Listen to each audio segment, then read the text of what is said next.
tons of people there. Some places where we went, there were 1 or 2 people, and there were a couple of places that we went that nobody came. And it didn't matter. We went through this 3 times. 3 times did we go to the various communities. It was published in the paper. I personally put flyers in every single post office and every single community center, and the village of Cuesta, town of Red River, the village of Taos County Valley. There was so much. We plastered it everywhere. And still, no, people that were going to complain and did not come forward until the very end with their complaints. And so finally, what ended up happening was that no complaints, whether verbal in front of you guys for the commission or on a telephone or whatever, were accepted. If you had a complaint, you sat down, you wrote it, and you sent that letter to the planning commission. And everybody went, oh, hold it up. It isn't going to be any different. Please trust me on this.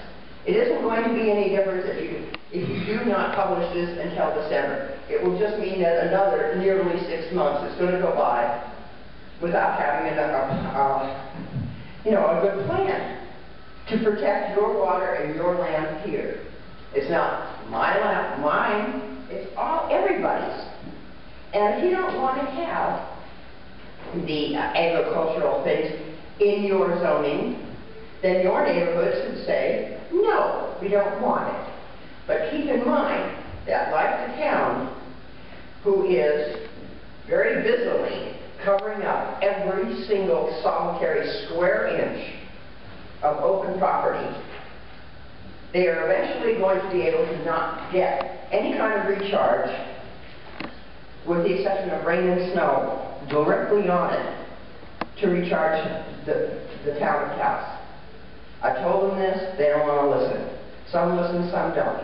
But I'm asking you, please, this is not the end zone here. This is not the touchdown. All it is the beginning of the game when everybody runs out of their locker room. Please put this thing in today. Agree to have it published. And then you've got all the time in the world to figure out what you want to do. And you can listen to people. But also, if they have complaints, let them write it down and let them present it to you instead of just standing up and ranting and raving. Because I'm tired of listening to this. I worked for 5 years on those subdivision regs, and I got sick and tired of listening to it. And when it was time for them to write down what they didn't like, nobody did. I don't know, there may have been a dozen, you know. So in any case, I'm just asking you to please consider what your staff has done, what your volunteers have done. I worked for 2.5 years on the land use regs. It's been 5 years now or more.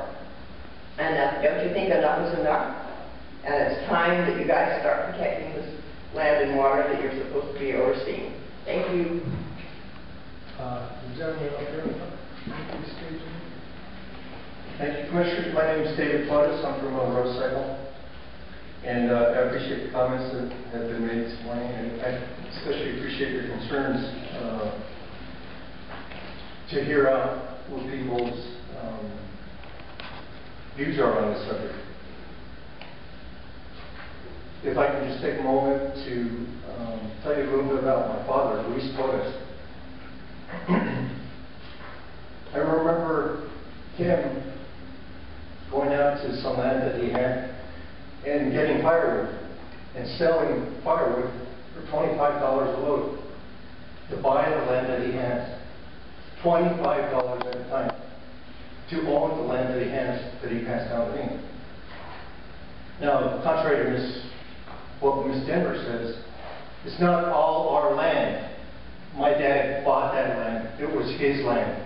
It's not community land. It was his land. And now, people want to take that land away or dictate what it says. Now, I appreciate what Mr. Venna said, that he's put 3 years into this. Well, Now he wants to give us 45 days to formulate a response. He got 3 years. I think we need a little more time to formulate a response. Now that we know what we're fighting against, now that we know what we're for and against, I think we need a little bit more time to get verify what it says and formulate what our response is going to be as a community. 45 days is not enough for neighborhood associations to get together and review this. People need to review this. Now that we have something that we can talk about, before it was some nebulous cloud that maybe it's this, maybe it's not this. Well, now we have something concrete that we could sink our teeth in.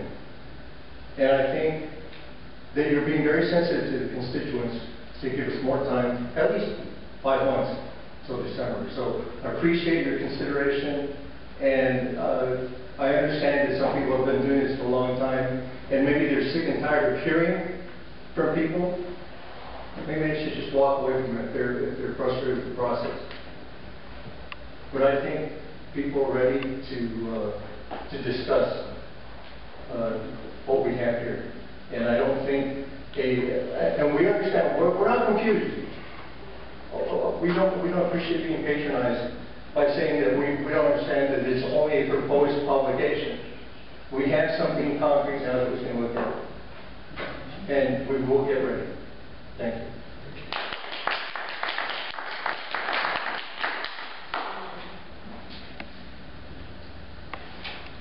Commissioners, I'm Suzanne Walter. I'm going to just start my talk with no farms, no food. I was a contributor to the County Land Use Management Plan, which you adopted in 2007. That was a long-term plan. And this plan stated that while much had been done to protect the acequias and water rights, little had been done to preserve irrigated agricultural land.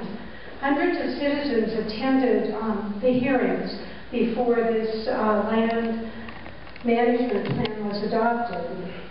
There are 24,330 acres of irrigated land in Taos County. This is only 5% of the total land of Taos County. I believe that this includes the Taos Pueblo land. Also, I got these figures from the evaluation summary from Diana Vahil. This isn't even enough agricultural land to feed our 37,000, whatever our exact number is, of citizens, considering the acreage needed for livestock and produce. Never mind anyone else who might come here. The Taos